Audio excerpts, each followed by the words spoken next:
This isn't just a chance to kind of stroll around a garden space and admire. This is really an opportunity to learn about all things gardening and all things self-sustaining closed-loop systems. What we do is we don't just put plants in the ground and wait till they're ready for harvest. We talk about composting. We talk about managing fruit trees optimally from someone who's planted thousands of fruit trees and just understanding how to go about things the best way. Because in every field, there's always an optimal way to do things, a way to get the highest and best use. And that's what we're trying to get these people to understand in our masterclass, to get them to understand the optimal system that they could use in their garden space at home. What I love about the masterclass crew is every single one of them are really interested and curious and hungry for more knowledge, which is perfect for this setting because it's time to ask every single question of uncertainty in the garden space.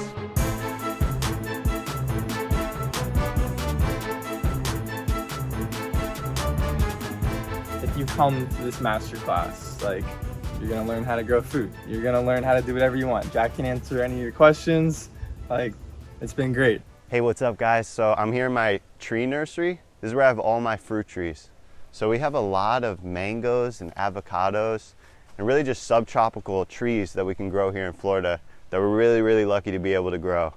You think about how many avocados us as Americans buy at the store every single day. It just makes you think we really, if we want to do it sustainably and in-house, we really need to put these trees in the ground if you live in South Florida. So here's a couple of my favorite varieties. This is the Super Hass, and it's kind of like a Florida bred Hass that you would get at the store. So all the people who really love the fatty content, like the guacamole flavor of avocados at the store, this is the one to plant. Now we have the Day. This is one of my personal favorites. This does so well. They're super tasty, they're super productive. So many growers that I talk to say this is their fave as well. And I like them the most because they fruit in July. So it's kind of before hurricane season. So before all those wind and storms and rain come, you get all your avocados in before kind of hurricane season. So that's kind of a lot of avocados fruit after hurricane season, and you might lose your crop in just wind, you know. So that's what I really love about this one. You can kind of ensure that you're gonna have a yield every year. This right here is a mulberry. What's cool about these is these grow up north too. So it's fun because people from New York and, you know, everywhere up north really, they're familiar with this one. So it's always fun to get people excited who aren't from the area on fruit trees they're familiar with. So, you know, we have so many, we could even, I just love talking about the trees that are really special. This is a purple kaimito. Look at how beautiful that is. Look at that flower, that leaf. So pretty. Yeah, so these are just some of the plants we got in store for you.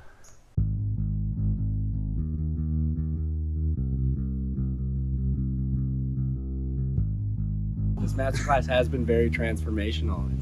It's a phenomenal experience. We did the 2 deciduous plants, which means they lose their leaves in the winter. Deciduous plants out here in the sun, not tucked away. The soursop and the persimmon, because if they're deciduous and they lose their leaves in the winter, they love sun. That's a general rule. If they keep their leaves year round, so jackfruit, avocado, mango, they could handle heavy shade and do their thing. So it's just kind of a general thing, ones that lose their leaves, soursop, persimmon, peach, mulberry, ones that lose their leaves, they want to kind of be more out in the sun.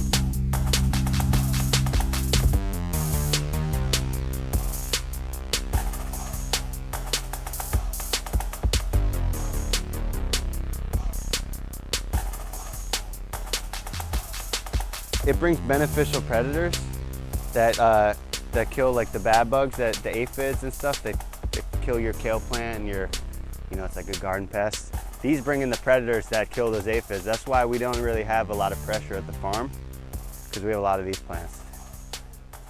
Because aphids are a thing when you're gardening, yeah. So these help Gaillardia. Yeah, so you get your compost, you put it in a nut milk bag.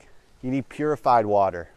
So you need to filter it somehow. So you fill it up with water, then you get your worm castings or compost, really, really, really good compost, you put in here, and you dip it in the water. You have a 5-gallon bucket or whatever. Some people do this with bigger like trash bins and do like really big ones. But I just use this and put in a backpack sprayer and hit every tree. So I do it in the early morning or at night. This is an aerated compost tea system, which means it's alive. It's aerobic, they call it. So, and then there's anaerobic compost tea. And that means that there's no like oxygen. It's like, you know when you have a compost and you close the lid and you open it up a month later, it's smelly? That's like anaerobic, there's no oxygen in there. And some people say that's fine, like it's okay. Like you could still, like there's this guy David the Good that makes these and they're anaerobic and he's like all about anaerobic composting. But I found that like I find people have problems when they do that. Like, so you can believe what you want, but do what's the best for your application. And for me, that's aerobic warm teas. And you make it like tea, you know? And then when this is full, you take your bubbler. This is for like a fish tank. You put this in the water and it'll bubble. So you see what I mean? So this is filled with water, it'll start bubbling. And that means that there's oxygen in the soil soup, in the compost tea. And you want that for your aerobic compost. If I didn't want it aerobic, I wouldn't even do this. I just let it sit. I let it bubble for 24 hours. I add some molasses.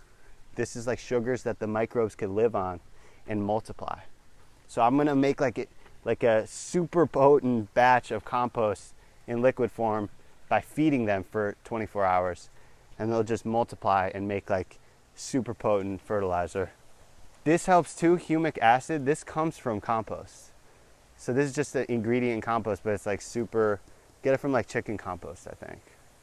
So there's probably already humic acid in this compost, but I'm just kind of like beefing it up because this is a fungal food. So remember how the microbes in the soil, there's bacterial and there's fungal? And I really want a fungal environment because I like that, and it's missing in a lot of these yard settings. This helps feed the fungal microbes. So these are just kind of two things I add. I mix it up. And you don't want to mix it up too much. This is like, it's all in the details, right? Like if you come and mix it up too much, you end up killing the microbes and setting it back. So you just kind of like, just like juice. Like if you've ever juiced like greens or something, you shake it too hard, you take away out of that, like you kill the life in there. Super crazy. But it's the same thing with the compost. It bubbles all night long, and then you apply it 24 hours later, like 16 to 24 hours later. You can go up to 2 days, but after 2 days, it'll start going anaerobic. All those microbes will start dying. There won't be enough food for them to eat. So you don't want this to sit for like a week because it has reverse effects. What we're gonna do, Julia, I'm sorry, but we're gonna send it to the earth. We're gonna literally, boom, that moringa is gonna come right back. And yeah, so this is we're gonna chop and drop that. This yucca, this too. Let more sun into the mame. You notice how at the farm we had half the yucca were all cut and half weren't? It's because at this stage, kind of halfway through their life, I've heard if you cut them back and make them like branch out again, that you get better result for the crop, for the yield. So we're gonna test it out on this one. And so you get all your biomass ready, all your chop and drop matter. You know, let's cut back the cranberry hibiscus. This is kind of keep them tame. I know, there's so much abundance.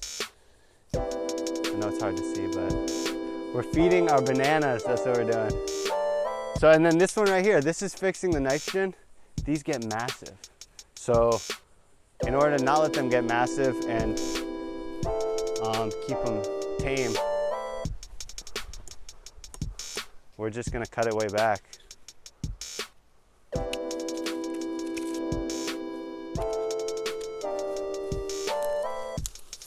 Look how much stuff we already have. Like when people say like, oh, what do I fill up the compost? Like boom, that's what you fill up the compost with. And you try not to put it at the road for the claw to come take to somewhere where no one knows. Oh, like leave that back there, you know? That'll break down in like a year. And all this will break down sooner. So like this is just a bunch of biomass. This is gonna all turn to mulch, you know? So day 1 was planting, day 2 is abundance. So we are about to harvest the abundance. Stay tuned. Wow, look at that. Yeah, so let's check it out. And then I can give you guys cuttings of this too if it's a good variety. So if you wanna see, there's already some right at the top. There's another. Yeah, that one wasn't. We got, I think, one. We got a yucca. If you come to that one. But I just want to show you kind of the process of how to do yucca for when you do it, you know?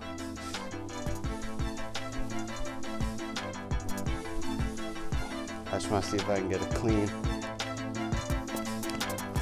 Hey, that's pretty decent. These get to be like big trees, you know? Crazy. Just wrestle yucca all day. They're pretty good. You know, if we give it a couple more months, this one would be bigger. But you get the idea. You saw it was like a big, like a hand down there. Let's create abundance together!